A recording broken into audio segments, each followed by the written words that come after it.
ये PDF note जो आपको अपने स्क्रीन पे दिख रहा है यानी कि फार्माकोग्नोसी के top 15 most important question with answer, ये वाले पीडीएफ नोट्स आप डाउनलोड कर सकते हैं।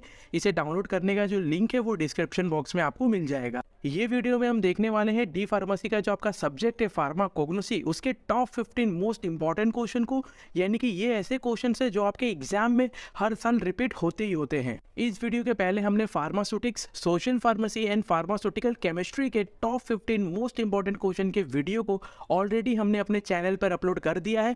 और अगर अभी तक आपने हमारे चैनल को सब्सक्राइब नहीं किया है तो प्लीज़ कर लीजिए। इस वाली वीडियो के बाद हम ह्यूमन एनाटॉमी एंड फिजियोलॉजी यानी कि एचपी के टॉप 15 मोस्ट इंपॉर्टेंट क्वेश्चन को जल्द ही अपलोड करने वाले हैं। सबसे पहला क्वेश्चन हम देख लेते हैं, defined pharmacognosy and discuss the history and scope of pharmacognosy.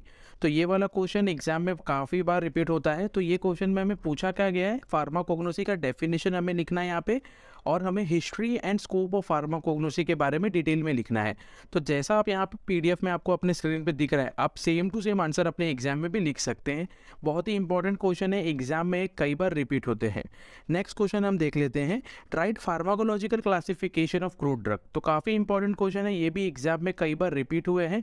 तो ये वाले क्वेश्चन में हमें क्या पूछा गया है, pharmacological classification of crude drug के बारे में।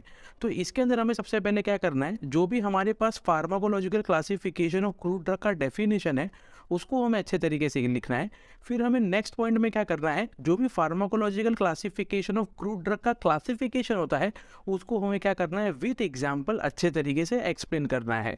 तो जैसा आपको यहाँ पे स्क्रीन पे दिख रहा है, आप अपने एग्जाम में भी सेम टू सेम ये आंसर लिख सकते हैं। काफ़ी ज़्यादा इंपॉर्टेंट क्वेश्चन है, हर बार ये एग्जाम में लगभग हर बार ये रिपीट होते रहते हैं। थर्ड क्वेश्चन हम देख लेते हैं, right about morphological classification of drug. तो ये भी काफ़ी ज़्यादा इंपॉर्टेंट क्वेश्चन है। तो इस क्वेश्चन में हमें क्या पूछा गया है, मॉर्फोलॉजिकल क्लासिफिकेशन ऑफ ड्रग। तो इसके अंदर भी हमें सबसे पहले क्या करना है, मॉर्फोलॉजिकल क्लासिफिकेशन ऑफ ड्रग होता क्या है उसकी डेफिनेशन को हमें बताना है, जैसा आपको यहाँ पे स्क्रीन पे दिख रहा है। फिर हमें क्या करना है, मॉर्फोलॉजिकल क्लासिफिकेशन ऑफ ड्रग का जो क्लासिफिकेशन है उसको हमें अच्छे तरीके से लिखना है विथ एग्जाम्पल। सो ये वाले क्वेश्चन का आंसर आपको जैसा यहाँ पे पीडीएफ नोट्स पे आपको स्क्रीन पे दिख रहा है, आप सेम टू सेम अपने एग्जाम में भी लिख सकते हैं। काफ़ी इंपॉर्टेंट क्वेश्चन है, ये भी एग्जाम पे हर बार रिपीट होते रहते हैं। फोर्थ क्वेश्चन हम देख लेते हैं, define adulteration and give different methods of adulteration with suitable example. तो ये तो काफ़ी ज़्यादा इंपॉर्टेंट क्वेश्चन होता है। एग्जामिनर यानी कि जो भी आपका फार्माकोग्नोसी का पेपर डिज़ाइन करता है उसका ये काफ़ी ज़्यादा फेवरेट क्वेश्चन होता है। तो ये लगभग एग्जाम में हर बार पूछे ही जाते हैं, तकरीबन आपको 3 से 6 मार्क्स के लिए एग्जाम में पूछते हुए मिलेंगे। तो ये क्वेश्चन में हमें पूछा क्या गया है, एडल्ट्रेशन के डेफिनेशन के बारे में एंड जो भी डिफरेंट मेथड्स होते हैं एडल्ट्रेशन के, उनके बारे में हमको डिटेल में लिखना है।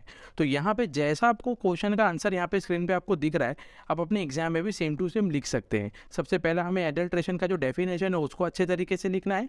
फिर जो भी हमारे पास 5-6 मेथड्स होते हैं एडल्ट्रेशन के, उनको हमें क्या करना है, डिटेल में यहाँ पे लिखना है। सो नेक्स्ट क्वेश्चन हम देख लेते हैं, right about evaluation of crude drug. तो काफ़ी ज़्यादा इंपॉर्टेंट क्वेश्चन है, ये वाले क्वेश्चन भी एग्जाम में कई बार रिपीट हुए हैं। तो ये वाले क्वेश्चन में हमें क्या पूछा गया है, इवैल्यूएशन ऑफ क्रूड ड्रग के बारे में अच्छे तरीके से हमें लिखना है। तो जैसा आपको यहाँ पे स्क्रीन पे दिख रहा है, हमने सबसे पहले हमें क्या लिखना है, यहाँ पे जो भी इवैल्यूएशन ऑफ क्रूड ड्रग की डेफिनेशन होती है उसको हमें अच्छे तरीके से 2-4 लाइन में एक्सप्लेन करना है। फिर जितने भी डिफरेंट टाइप्स के इवैल्यूएशन होते हैं क्रूड ड्रग के, उनको हमें क्या करना है, अच्छे तरीके से लिखना है। जैसा कि आप यहाँ पीडीएफ में देख सकते हैं अपने स्क्रीन पे कि तकरीबन 4-5 हमारे पास क्या होते हैं, इवैल्यूएशन टेस्ट होते हैं क्रूड ड्रग के लिए। तो हमें क्या करना है, ये पूरा का पूरा हमें क्या करना है, अपने एग्जाम में भी लिखना है। सो जैसा आपको यहाँ पे स्क्रीन पे दिख रहा है, आप क्या कर सकते हैं, इस क्वेश्चन का आंसर एग्जाम में भी अपने लिख सकते हैं। काफ़ी ज़्यादा इंपॉर्टेंट क्वेश्चन है, कई बार एग्जाम में ये रिपीट हुए हैं। नेक्स्ट क्वेश्चन हम देख लेते हैं, right and note on alkaloids. तो ये भी बहुत ही ज़्यादा इंपॉर्टेंट क्वेश्चन है, ये भी एग्जाम में आपके तकरीबन 3 से लेकर 6 मार्क्स तक आपको पूछ सकता है। तो जब आपको अल्कोलॉइड्स के बारे में पूछता है, अगर 6 या 3 मार्क्स के लिए आपको अगर पूछेगा, तो आपको क्या करना है, सबसे पहला तो आपको अल्कोलॉइड्स की जो डेफिनेशन है उसको लिखना है, जैसा कि आप यहाँ पे स्क्रीन पे देख रहे हैं। फिर हमें क्या करना है, जो भी अल्कोलॉइड का क्लासिफिकेशन होता है उसको हमें अच्छे तरीके से लिखना है।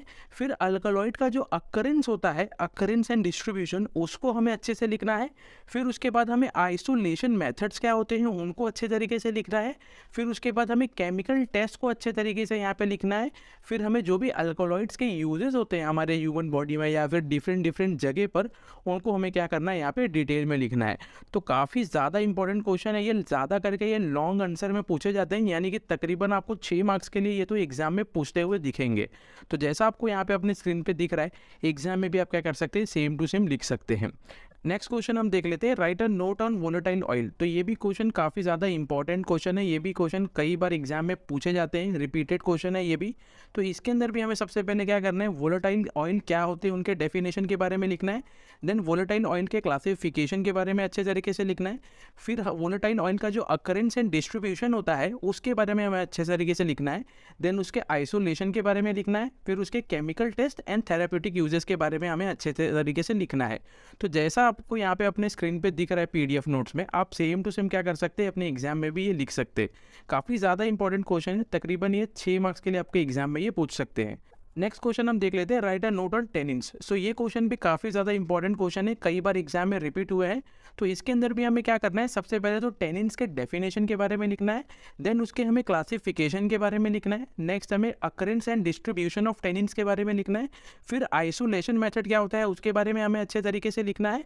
एंड फिर उसके बाद जो भी केमिकल टेस्ट होता है टेनिन्स का, उसके बारे में हमें अच्छे तरीके से लिखना है। एंड लास्ट में हमें क्या करना है, इसका जो थेराप्यूटिक यूज़ होता है उसको भी हमें क्या करना है, अच्छे तरीके से एक्सप्लेन करना है। तो जैसा आपको यहाँ पे स्क्रीन पे दिख रहा है, आप सेम टू सेम इस क्वेश्चन के आंसर अपने एग्जाम में भी लिख सकते हैं। नेक्स्ट क्वेश्चन हम देख लेते हैं, write a note on glycosides. तो ये भी काफ़ी ज़्यादा इंपॉर्टेंट क्वेश्चन है, कई बार एग्जाम में रिपीट हुए हैं। तो इसके बारे में अगर आपको एग्जाम में पूछता है तो आपको सबसे पहला तो डेफिनेशन ऑफ ग्लाइकोसाइड्स को लिखना है। देन इसकी जो क्लासिफिकेशन होती है उसको हमें अच्छे तरीके से एक्सप्लेन करके लिखना है। देन अकरेंस एंड डिस्ट्रीब्यूशन क्या होता है ग्लाइकोसाइड्स का, उसके बारे में हमें लिखना है। आइसोलेशन मेथड के बारे में लिखना है। देन केमिकल टेस्ट और थेराप्यूटिक यूजेस के बारे में अच्छे तरीके से हमें यहाँ पे एक्सप्लेन करना है। काफ़ी ज़्यादा इंपॉर्टेंट क्वेश्चन है, ये भी क्वेश्चन आपके एग्जाम में तकरीबन 3 से 6 मार्क्स के लिए पूछ सकता है। नेक्स्ट क्वेश्चन हम देख लेते हैं, write a note on enzymes. तो ये भी क्वेश्चन काफ़ी ज़्यादा इंपॉर्टेंट क्वेश्चन है, एग्जाम में आपके ये कई बार रिपीट हुए हैं, तकरीबन 1 या 2 मार्क्स के लिए आपको एग्जाम में पूछ सकता है। तो आपको यहाँ पे क्या करना है, एंजाइम के बारे में अच्छे तरीके से एक्सप्लेन करना है, जो भी उसकी डेफिनेशन होती है विथ एग्जाम्पल आपको क्या करना है, एग्जाम में अच्छे तरीके से लिखना है। नेक्स्ट क्वेश्चन हम देख लेते हैं, what are pharmaceutical aids give pharmacognosy of kaolin. So ये भी काफ़ी ज़्यादा इंपॉर्टेंट क्वेश्चन है, एग्जाम में फार्मास्यूटिकल एड के बारे में हर बार पूछे ही जाता है। तो ये क्वेश्चन में हमें क्या करना है, सबसे पहले तो फार्मास्यूटिकल एड होते क्या हैं उनके बारे में हमें अच्छे तरीके से उसको डेफिनेशन वहाँ पे लिखना है। फिर फार्मास्यूटिकल एड के जो भी एग्जाम्पल्स होते हैं उनको हमें अच्छे तरीके से लिखना है। फिर अगर आपको एग्जाम में केओलिन के बारे में पूछता है फार्मास्यूटिकल एड के साथ, तो आपको क्या करना है, केओलिन के जो भी सिनोनिम होती है, बायोलॉजिकल सोर्स होता है, केमिकल कॉन्स्टिट्यूएंट होता है, और जो भी केओलिन का यूजेस होता है उसके बारे में आपको क्या करना है, अच्छे तरीके से एग्जाम में लिखना है।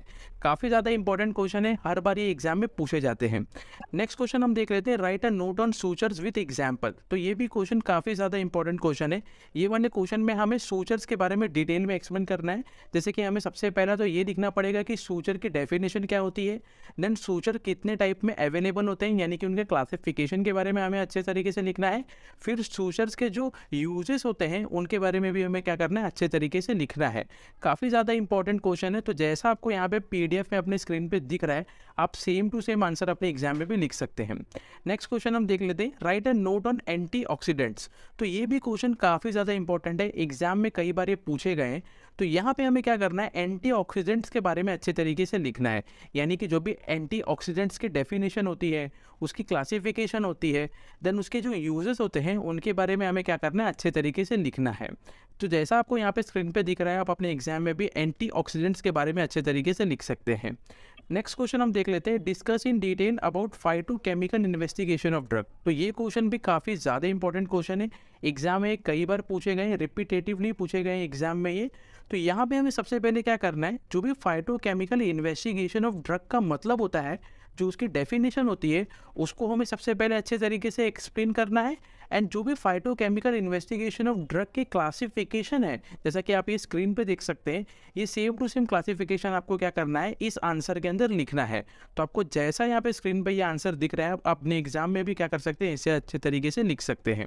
नेक्स्ट क्वेश्चन हम देख लेते हैं, right synonym, biological source, family, chemical constituents and therapeutic uses of following drugs. तो ये क्वेश्चन हर बार आपके एग्जाम में पूछे जाते हैं। जैसा कि आपको पता होगा, आपके पूरे के पूरे फार्माकोग्नोसी के सिलेबस में तकरीबन 70 से लेके 75 ड्रग्स के बारे में दिए हुए हैं, यानी कि आपको उन सब के सब ड्रग्स को अच्छे तरीके से पढ़ना है। ये जो क्वेश्चन होते हैं ना, आपको एग्जाम में किसी भी ड्रग्स के बारे में पूछ सकता है। ऐसा कभी होता नहीं कि कोई भी ड्रग आपको लगातार हर एक पेपर में फार्माकोग्नोसी के अंदर दिखता हुआ मिलेगा। कोई भी ड्रग, जो भी 70-75 ड्रग्स है, उन ड्रग्स के अंदर से किसी भी ड्रग्स के बारे में आपको क्या कर सकता है, एग्जाम में पूछ सकता है।